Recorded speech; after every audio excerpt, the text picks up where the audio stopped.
यह lecture first year students के लिए है, जिसमें हमने ये देखना है कि जो हमारी अर्थ है वो कैसे बनी है, यानी फॉर्मेशन ऑफ द अर्थ।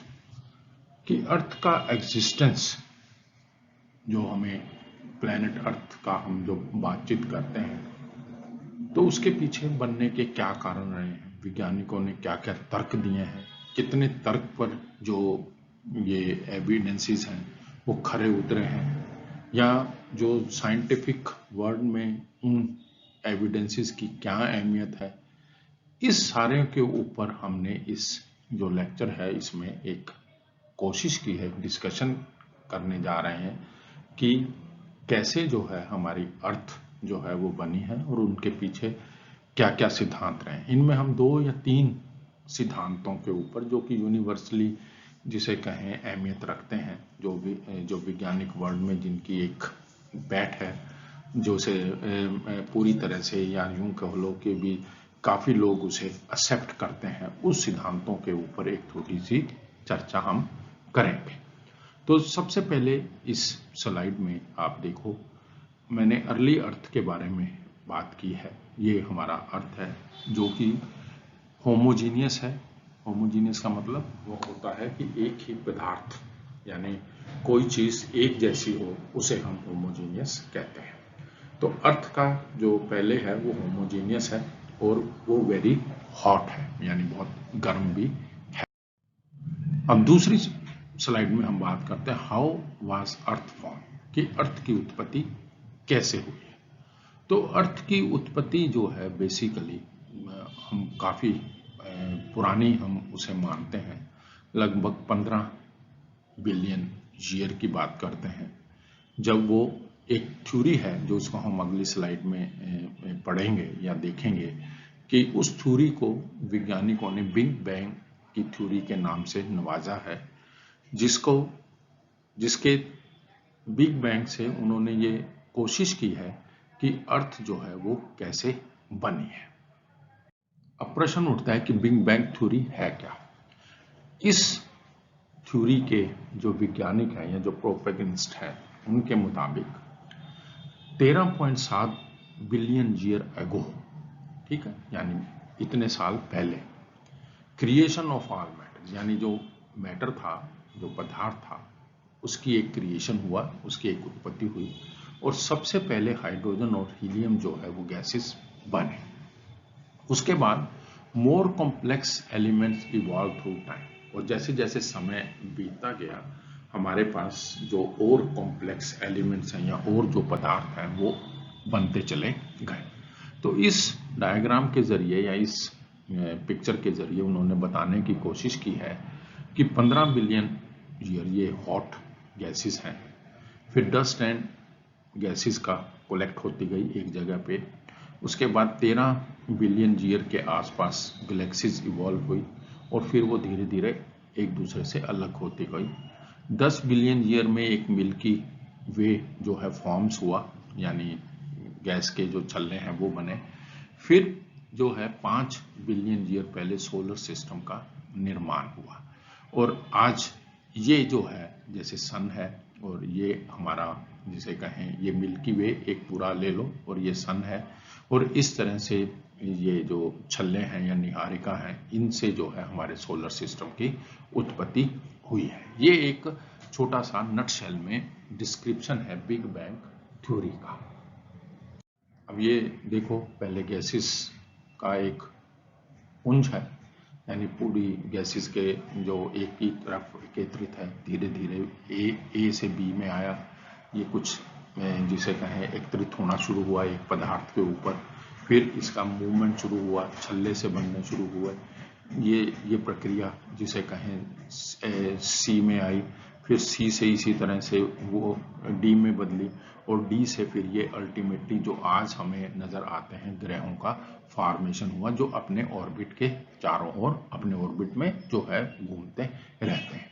तो ये सारा क्या है, नेबुला हाइपोथेसिस इसे कहा जाता है, कि कैसे निहारिका द्वारा, यानी जो है सौर मंडल या जो इसका जो निर्माण हुआ है, कैसे जो हमारे ग्रह हैं उनकी उत्पत्ति। अब प्रश्न उठता है कि नेबुला हाइपोथेसिस क्या है। The solar system form from A collapse nebula. Scientist ये कहते हैं कि जो सोलर सिस्टम है यानी जो सौर मंडल है वो निहारिका के कोलैप्स होने से बना है, यानी टूटने से बना है। इस बात को उन्होंने 1734 में एमुनल ने कहा। फिर इसके लिए एविडेंसेस क्या दिए गए कि भी कैसे ये प्रोसेस हुआ है। तो नेबुला हाइपोथेसिस को जो एमुनल है उन्होंने अपने तरीके से इसको डिफाइन करने की कोशिश की। इसके एविडेंसेस में उन्होंने कुछ बातें कही जिसको हम अगली स्लाइड में देखें। नेबुला हाइपोथेसिस में स्टेप 1 में क्या हुआ, गैसेस थी 98%, डस्ट था 2%, rotates and is held together by gravitation. ये सारी की सारी गैसेस और डस्ट जो है वो ग्रेविटेशनल फोर्सेस की वजह से ऐसे घूम रहे थे, यानी अपने इर्द गिर्द घूम रहे थे। Step 2, the collapsed mass forms a protosun due to gravitational force. Contraction increases speed of rotation, collapse.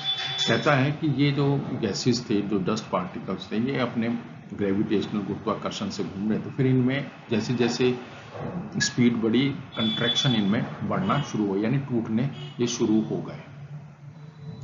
Step 3, sun is form disc clear. The disc is cleared out, यानी यहाँ से due to the immense amount of energy release. कहते हैं कि उससे जो वो छल्ले थे उससे सन फॉर्म हो गया और एनर्जी उसमें से काफी रिलीज, सन उससे सन बन गया। The dust and gases cool and condense in defined orbit around the sun. कहते हैं कि ये जो सन है इसके चारों ओर एक जो वो गैसेस थी वो कंडेंस होनी शुरू हो गई, यानी टेम्परेचर में बदलाव की वजह से वो हो गए और अल्टीमेटली वो किसमें तब्दील हो गए, वो अपने ग्रहों में तब्दील हो गए। Nebula hypothesis step 4, planet formation. Temperature differences with respect to distance from the sun. कहते हैं कि एक तो टेम्परेचर जो है जैसे जैसे सन से दूरी बढ़ी उसमें डिफरेंस आ गया। Closer where temperature are higher. कहता है कि भी जहाँ टेम्परेचर ज़्यादा था वो आपस में क्लोज रहे। आयरन एंड सिलिकेट कंडेंस, की भी जो आयरन और सिलिकेट के जो पदार्थ थे वो कंडेंस होने शुरू हो गए, जमने शुरू हो गए। फार्दर मतलब दूर होने वाले, कूलर हाइड्रोजन वाटर कंडेंस, के भी दूर जो थे वो पदार्थ जो हाइड्रोजन और वाटर वहाँ कंडेंस हो गए। फिर चौथा एविडेंस कहता है material collides and accretes forming planetesimal small planet. कहता है कि वो जो छोटे छोटे और गैसेस थे वो बदल गए, वो अपने टुकड़ों में कंडेंस होने शुरू हो गए। इस तरह से ये जो सोलर सिस्टम है इनका क्या हुआ। Evidence Orion nebula. आज के कॉन्टेक्स्ट में इसको कैसे देखा जाए, तो अभी वैज्ञानिक जो है स्पेस में जब रिसर्च करते हैं तो उन्होंने ये देखा कि third star down Orion's belt 100 light years across, 1 light year equal to 6 trillion miles, reflection of dust and hydrogen. ये एविडेंसेस हैं, ये जो उनको ओरियन नेबुला है उसमें से मिले हैं। अब इसी ओरियन नेबुला के collapse nebula disk found in the Orion nebula.